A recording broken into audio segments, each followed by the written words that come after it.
You're listening to the Author Stories Podcast, bringing you the story behind the stories and the storytellers.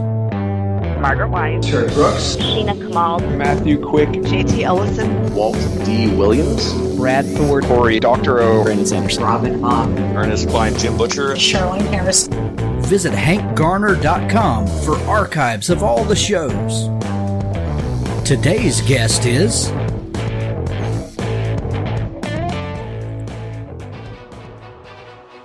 World Anvil is a browser-based world-building platform designed for all world builders, writers and novelists, dungeon masters, game developers, and everyone else. World Anvil keeps your world setting safe and organized, helps you find your characters, locations, plots, timelines, and maps quickly and easily as you write. Then, if you choose, you can showcase your amazing world building to the world, beautifully and interactively, to keep your readers engaged. You can even use our professional tier to build your career selling access to behind-the-scenes content your readers will love and growing your community. Build your world setting in any genre with over 25 custom-built world-building templates, complete with prompts to inspire your creativity. Allow your readers to explore the public parts of your world in an innovative new way with interactive maps, timelines, and wiki-style articles. Give special access to co-authors, beta readers, customers, or patrons to see exclusive behind-the-scenes content. There's a free version to get started with all of the major features. Guild membership offers you a host of extra options, including comprehensive privacy settings, co-authors, presentation options, and so much more. Join our community of over 800,000 world builders, including professional authors. Take part in competitions and learn more about world building at this fantastic online community. Use the coupon code HANK to get 20% off all 6 and 12-month subscriptions. WorldAnvil.com. I'm a recent convert and I know you will be too. Well, thanks for joining me again for the Author Stories Podcast, where I bring you the story behind the stories and the storytellers. Today, I'm really excited to have Myra Goodman on the show with me today. She has a phenomenal new book. It's called Quest for Eternal Sunshine, a Holocaust survivor's journey from darkness to light. And this is a bit of a co-writing project that I find absolutely fascinating, the way this book came about. And we're going to get into all of that in just a few minutes. Welcome to the show, Myra. Thank you so much for having me, Hank. You're so welcome. Myra, we begin each show with the same question, and that question is, what is your first memory of wanting to be a writer or storyteller? You know, it's interesting that you asked that, because the first thing my mind went to was my mom played me about 20 years ago a cassette tape of me talking when I was about 3. And I was so excited telling the story that it was like I had run a marathon. I was just and talking so fast and so excited just to tell the story. And so I think that I have been excited to communicate things that have happened or I've observed since I was little. But it's been more recent that I've thought of myself as a writer and an author. That's, were you a bookish kid? Did you read a lot?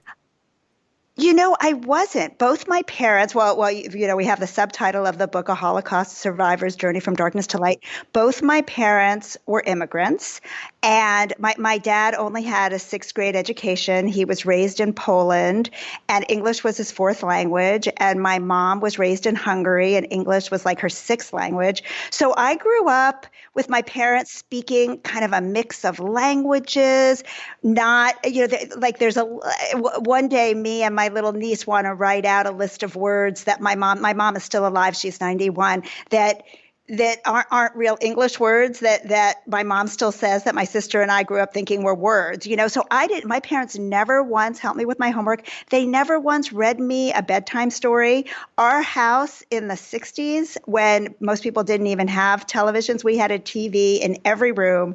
We ate every meal in front of the TV. So I was not raised with any kind of devotion to the written word. It came much later. That's really funny that you say that. Being the child of immigrants, and not only immigrants but immigrants who went through this horrific time, was that ever a topic of conversation? Or I've talked to other people who were either Holocaust survivors or the children of, and for the longest time they just kept that all to themselves, like they there's a switch that just went off. That's over. Let's go make a better life. Let's don't look back. What was that like for you? Yeah, I think you hit the nail on the head. Growing up, my parents never talked about what happened to them. And I mean, it's not a story you want to tell children. My father, even before the war, it was very traumatic to be a Jew in Eastern Europe. There was so much violence against the Jews. Everything, all their valuables were confiscated. Their businesses were confiscated. They were starving. They were, abused in so many ways. And then my dad survived 3 years in 7 different slave labor concentration camps, and my mom survived a year in Auschwitz. Both their parents were murdered. My dad's whole family, except for one sister, he had 5 siblings. They were all murdered except for one, sister. So it's not a story you want to tell your children. But then at the same time, when you don't know the story, it's like my mom was really depressed growing up. My dad was depressed, but he hid it really well. So I think energetically, I picked it up, but I didn't know what it was. So there was this kind of, low grade pain, depression, anxiety in our household that I couldn't understand why it was there. It was just sort of, I think, like a fish in water. It was just the air I breathed, So my parents didn't talk about it. I think that it was just too big a trauma, I think, to touch. They didn't even talk about it between each other, and they were really, really close.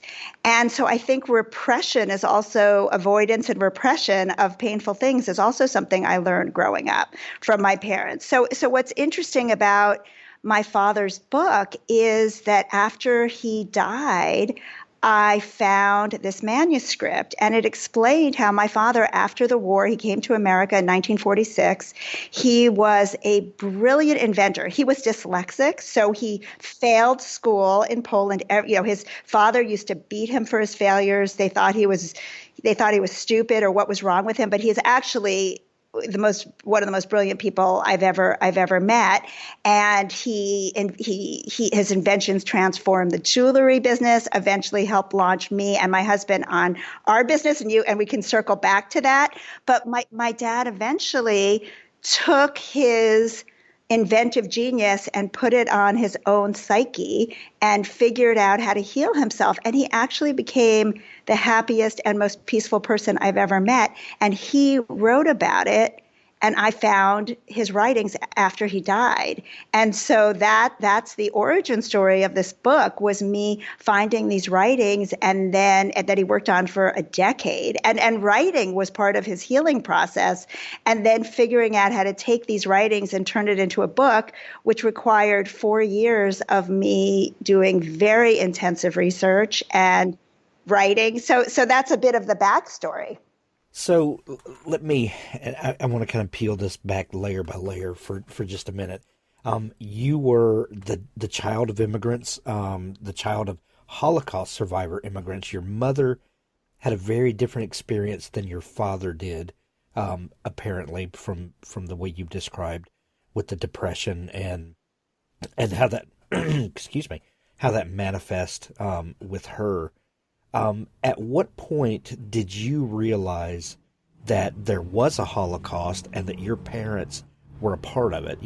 I can remember, I think I remember the day that we studied this in school, and I remember kind of not ever looking at the world the same again when I realized that this could happen, and this did happen, and that there were people that I was in contact with whose families endured this. And I remember, not ever looking at the world the same again. What was your experience with realizing, one, that this thing was real and that your parents had been a part of it?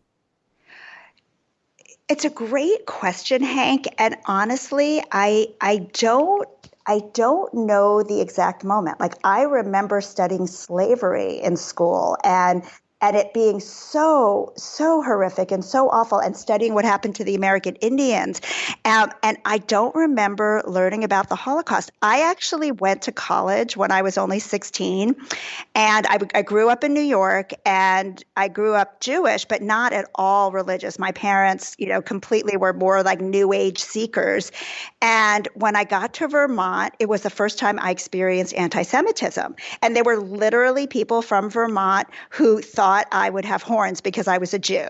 And there was, graffiti against Jews. And so I was like, wow, maybe it's time to learn a little bit more about my history. And I knew my parents were Holocaust survivors at that point. I'm sure I did, but I didn't know what it meant. They never talked about it. I never researched it, but I took a class in college called Holocaust Literature, and it so overwhelmed me. Like, I was 16. My mother was 15 when she was taken to Auschwitz. She turned 16 in Auschwitz, and we read Night by Elie Wiesel, and he was the exact same age as my mom. They were both born in September 1928. They were both taken to Auschwitz in May of 1944. They both turned 16 in Auschwitz, and I started to have nightmares every night where I was in a cattle car with people dying all around me. I would wake up terrified, too afraid to go back to sleep. I started having panic attacks. So when that class was over, I literally did what my parents did growing up. I shut the door on the Holocaust. When Schindler's List came out or some great book, people would be like, oh, I'm sure you're interested. And I was like, no, I just completely ran away from it. And so part of what was really remarkable of this process of writing this book was that I had to go deep and research the Holocaust and research all the different camps my parents were in. And I had to really face it. And I got to face it with my father's wisdom of how he learned to face it and how he learned to feel safe and happy in a world where the Holocaust happened and happened to him. So it was such a remarkable experience of healing and self-discovery for me beyond even just creating the book. Do you remember when you read Night and you had this realization that your mother's experience would have been so close to that? Did your relationship with your mother and father change after that? What's interesting was that I was in college. So I'm someone, and I've realized that part of it is, I think, my constitution, but part of it's actually a trauma symptom. A symptom of trauma for a lot of people is hyperspeed and just always staying distracted. So some people drink, and some people do drugs, and some people overeat, and some people just stay hyper productive and busy, which was kind of my avoidance mechanism. So I started, when I graduated, I was 19 as a senior when and turned 20. And then I started my business with my husband at 20. And, we started a little, I don't know if you've heard of it, Earthbound Farm, which we were actually the first people to successfully package salads for retail sale. And we started as a little 2-acre farm and grew to become the biggest grower of organic produce in the world. So I had this crazy life where, I went from college to this little farm when I was 20 to just this, speeding train of this business growing so quickly, a very complicated business, and having children. And so it's like I never looked back at the past. I just tried to keep juggling everything and keep moving forward. And so by the time my life slowed down, to even think about these things, my dad already had Alzheimer's. I couldn't ask him these questions. I thought that I had really missed the opportunity to get to know my father and to understand how he had done this incredible transformation. And so when I went through, he died in 2012, when I went through his belongings after and found this manuscript, And it was literally like finding buried treasure. There was nothing more valuable I could have found. And so many of my questions were answered about his internal process. But what happened with this manuscript is there was literally one date. It was the date he was liberated from a concentration camp. There were 2 essays that he wrote about the war. And otherwise, he leapfrogged through his life. He would skip decades, didn't name anyone in his family. So I realized that if I was going to share his story, I needed to fill in a lot of blanks. So it gave me so many answers, but also so many questions, which led me to excavate my history and piece it together. So, you said that your father had worked for a decade on this book and working through things and his personal history.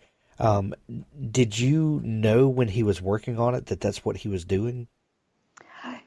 So I knew that he was writing. He, at one point, asked me to edit some of his philosophy. And it was interesting because his book was kind of stream of consciousness. It was definitely heavy on his philosophy about the human mind and how we're conditioned and how we function. And I would say probably 60% of the manuscript was that, and that was written in this sort of third-person authoritative tone. And that was some of the stuff he'd asked me to edit when I was really busy with my business. I had 2 young kids, and like I said, English was his 4th language. He had never had any writing experience or writing coaching. His whole business was in manufacturing. And I was like, Dad, and I wasn't a writer at that point. I wrote some copy for Earthbound Farm. I could write an essay. I was like, Dad, I think you need a professional editor. I just don't think I'm good enough and I don't have the time. So, but when I found this manuscript, some of the memoir that he wrote, which was in the first person and was it was almost magical. It was as if he was the most talented writer. It just brought you back in time and place. It was so powerful.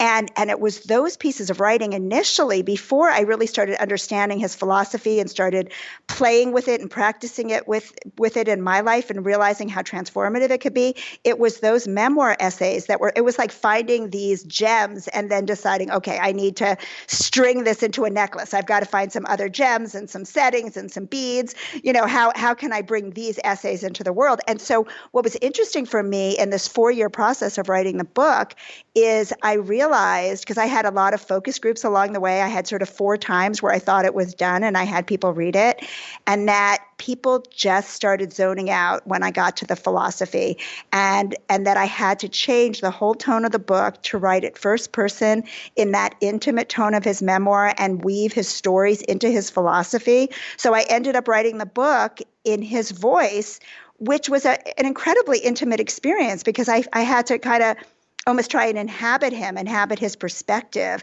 and how he would say things and how he would see things.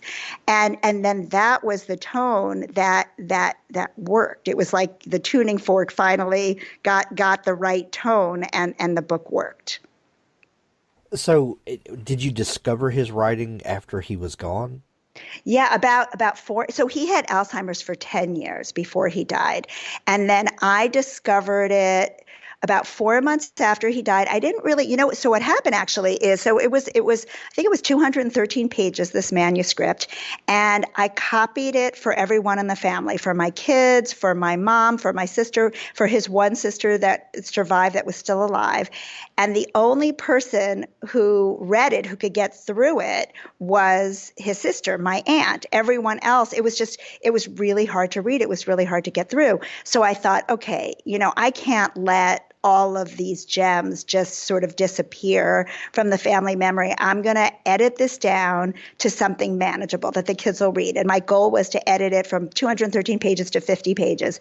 And then as I started editing it, I started realizing that there were parts of it that were a masterpiece, that were so valuable and so important to share. It's the things that my dad realized and discovered that were so transformative for him, and that also his stories were magnificent. And so I started realizing that I'm gonna try and bring this story into the world. This isn't just going to be for our family.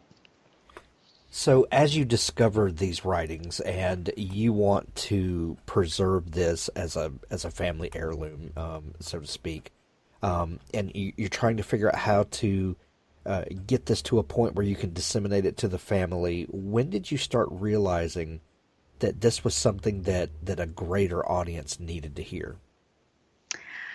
When I started editing it and I really started thinking about, when you edit, you're like, what's important? What's the point? And I started, what I realized, it was kind of like, the analogy that comes to mind is like how I imagine a butcher trimming the fat off a piece of meat, that once you trim it, it's this so I realized that so much of what was going on with my dad's writing is because he had never had any writing coaching, is he would string 12 adjectives together. And so you would read, like, literally a lot of his sentences, the majority of them when he wanted adjectives would have 6, 8, 10, 12 adjectives, And so if I sat there and said, okay, what are the maximum 3 adjectives? And then I would read the sentence, I'm like, wow, that is some powerful wisdom, and I started seeing what was it, like kind of, getting the coal away from the diamond or whatever. When I started polishing these gems, they were just glorious. And that's when I realized, oh, wow, if I can work with this, I've got something really remarkable that is demanding to be shared. You take his writings, and there are very powerful truths in these writings that you discovered. You said that he had been working on this for like 10 years, for a good while before you discovered them, and then he had Alzheimer's for 10 years. Did you know previously that he had been working on this thing? I had no idea of the level. I knew that he was writing, and he had written a few. One of his ways that he healed himself was through visualization exercises and positive affirmations. And so he wrote a lot of simple little booklets, and I never really appreciated them until I understood the philosophy behind it. But one of the things, Hank, that if we went through the book chapter by chapter, I would guess that about 50% of the book came from things he wrote. A lot of the book, my sister, unfortunately, had a very big health crisis when she was in her late 20s, and she lived with my parents for 2 years while she was recovering. And her and my dad, I never really had the time and the opportunity to really get to know my dad after he had gone through his emotional transformation and had really become such a happy, peaceful person. I mean, I was around him, but I never had any deep conversations with him. And my sister was smart enough to record these evening conversations that they had. And so a lot of the chapters, so my book is 4 parts, okay? There's part 1 is the world I came from, that talks about growing up in Poland in this very Hassidic Jewish community and his family through the war, through liberation. Part 2 is the world I discovered from when he landed in Ellis Island, came to America in 1946, through moving to California, where he helped my husband Drew and I start Earthbound Farm by inventing the machinery we use to package our salads and teaching us how to think in terms of being an efficient producer of any product. And then part 3 is the world inside me. And that's really his time of introspection, watching how his mind works, how his emotions worked, and how he developed these different techniques to heal himself. And then part 4 is the world of wonder, where he's sharing his wisdom. And so a lot of the content of those the last 2 parts came from these conversations that my sister had with my dad that were priceless. And so as soon as I started working on the book and started interviewing people, things like these recordings from my sister came up. I found my kids had interviewed my dad throughout their schooling in middle school and even elementary school. And I found these old projects where they'd interviewed my dad and asked him questions. And I found different writings and got connected with a whole bunch of relatives I never knew existed that had at things from the 40s and 50s when my dad was in New York and a bachelor. So it also, I was a researcher and a detective to create the book too, which was exciting. And one of the things that was really exciting is that since my dad never talked about his past, I'd always felt like my origin story, where I came from, was the Holocaust, and I didn't want to look at it. It was terrifying. And doing this research and learning about my father's hometown and his family there, and my aunts and uncles and grandparents that I never had a chance to meet, it was like my origin story now started in a family and started in a village, and it became a positive story. And then this horrific thing happened. And then, and then there was America, and I was born, and and my father's healing journey. But it gave me more of my history, and it also reconnected me to all these relatives that I had no idea existed. Right. There's more of a history and more of a family story than just this one event, isn't there? Exactly. And that really changed things for me. Yeah, I'll bet. You're in the book. Your father talks about his journey, his struggle, and I think it even goes back to the prologue at the very beginning of the book, where he talks about as a child believing that the guardian angel snapped his fingers and you forgot all the things that you already knew, and this life is a discovery of, learning how to live and how to love and all of that. And then this horrible thing happens. And then it was, decades of living in the shadow of this occurrence until one day, something happened and he had a mental, shall we say, a spiritual awakening, and everything changed for him. Do you remember this moment of clarity for him, or did he ever talk about the change that had happened in him? Well, the change, what he said was that, so he had spent all these decades depressed, and he always thought that he would be happy if his circumstances changed. If he was so poor, he came to America so poor, he would go to these automat cafeterias where you bought a sandwich for $0.25 and he could eat package of ketchup and crackers for free, And so he thought, if only I could be wealthy. And then he did all these inventions and had this factory and these patents, and he was wealthy. He felt good for a little while, but then his depression was still so stubborn, didn't lift well. He was lonely. If only he could fall in love and have a wife and have a family. And then he met my mom. They have this beautiful love story. He's married. He has kids. He's still depressed. So he got to this point where he realized that it wasn't about his outer circumstances. It was about what was happening inside him. And so really, it wasn't like he had this spiritual awakening where suddenly he was healed. He just said it was as if an alarm clock went off in his head, and he said, no more. I am not going to accept this way of living, which is so unpleasant and is so full of pain. I am going to make it my main life's purpose to find a way out of this darkness into the light. And so I think maybe the awakening is that there had to be a better way to live. And then the journey really took him a couple of decades, honestly.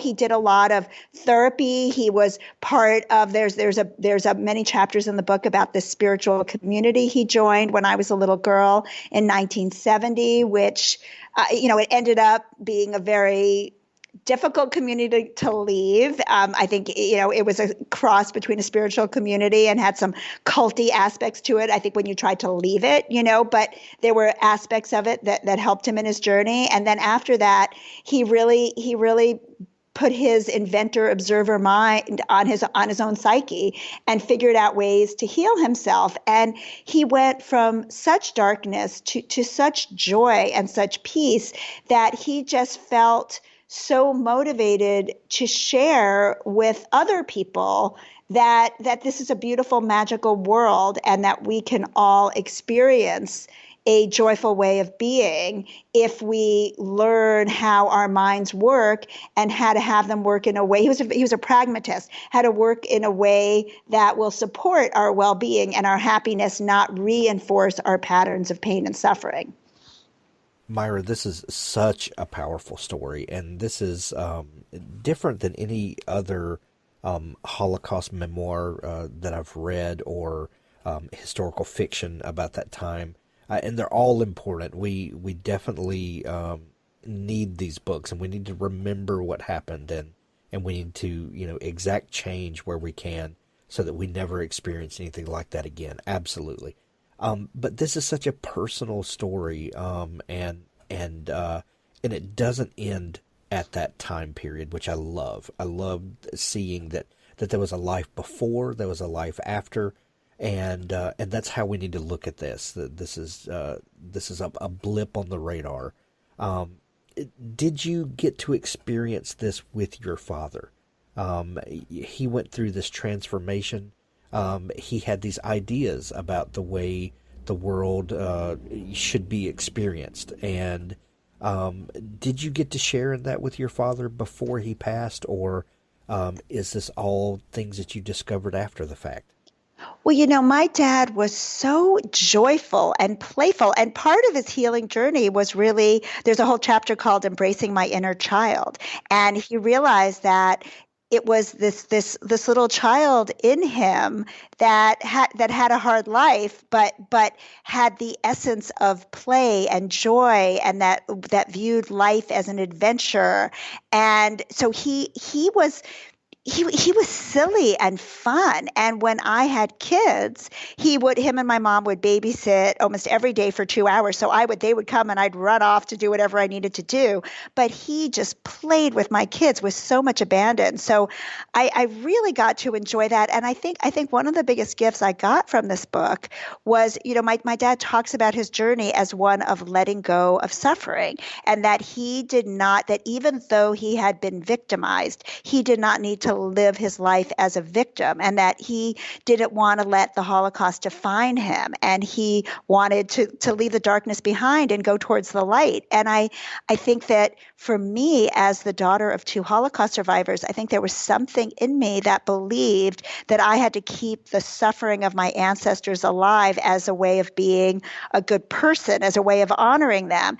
And so through remembering how my dad lived and then reading his philosophy and reading his journey, I realized that the biggest way I could honor my father is to enjoy my life and to turn towards the sunshine and turn towards the beauty, and that he did it, that spark in him that enabled him to survive 3 years. That was over 1,000 days as this, brutalized skeleton slave labor inmate, led to me being alive and my children being alive and my sister and my niece, and that we need to embrace this gift of life with joy, not keep that suffering alive. And so that has really helped me find more happiness in my life, and also helped me come to terms a little more with what happened. I mean, one of the things that my dad, through his journey and through his self-exploration, one of the things he said is that there are no bad people, there are just bad ideas. And he always wondered if he had been raised in the homes and with the belief systems of the German soldiers that were killing his family, would he have behaved like them? And if they had been raised, had his upbringing, would they be in his position? And so he really had this universal consciousness that humans are all divine and that we're all born perfect and innocent, and it's really these belief systems. And he saw thoughts as being very contagious, and that we need to spread thoughts of love and acceptance and look for reasons to love people, not look for reasons to hate people.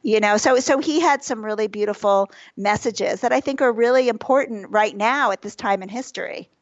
Absolutely. And that's why I'm recommending everyone grab a copy of Quest for Eternal Sunshine, a Holocaust survivor's journey from darkness to light. There's links to it in the show notes of this episode. Myra, this is such a powerful story, and for so many different reasons, that so many other Holocaust stories are so powerful and important. This one definitely needs to be on everyone's bookshelf. I'm putting links to it in the show notes of this episode. If people are just discovering you and want to dig into all the great stuff that you do, is there a place they can connect with you online? Oh, yeah, thank you. I have a website. It's the name of the book, questforeternalsunshine.com. And it is, I feel like I have been committed to keeping my father's legacy and messages alive. And so I do a newsletter every week, and I share my father's lessons from my father, keys to happiness. And I have many more photos and artifacts online and much more of his writings. So it's a very, very rich resource.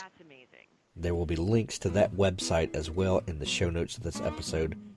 Myra, this has been so much fun talking and getting to know you and the book. Thank you so much for taking time to come on the show today. Oh, Hank, thank you so much for having me and for appreciating my dad's story. I'm really grateful. Thank you. Authors, I have a fantastic new service to tell you about. It's called PubSite. PubSite is a service to help you build your very own website, your home on the web, where you can promote your work and give your fans a place to connect with you. PubSite is a website platform that allows every author, regardless of budget, to have a great-looking professional website. Developed by the book marketing professionals at FSB Associates, PubSite is the new, easy-to-use DIY website builder developed specifically for books and authors. Whether you're an author of one book or 20, or a small publisher, PubSite allows you to build, design, and most importantly, update your website pain-free. No need to be dependent on a designer or webmaster to make a small but costly change to your website. Save the money and do it yourself. PubSite is the best platform for authors because it's a book-centric platform. PubSite was built just for authors and small publishers. Every design, feature, and layout is book-centric. They have customized designs for you to use. It's easy to build. No coding or HTML is necessary to create a stunning, professional-looking website with all the features you want. Get a custom domain name, yourname.com. It's simple to update. You can add all of your books, add a blog and a book tour, sell from any retailer, manage your email list and social media, and even do e-commerce. Build your website with a 14-day free trial, then pay just $19.99 per month, which includes hosting, and we offer packages starting at $499 to set up the website for you. Pub-site.com, the place to help authors find their home on the web.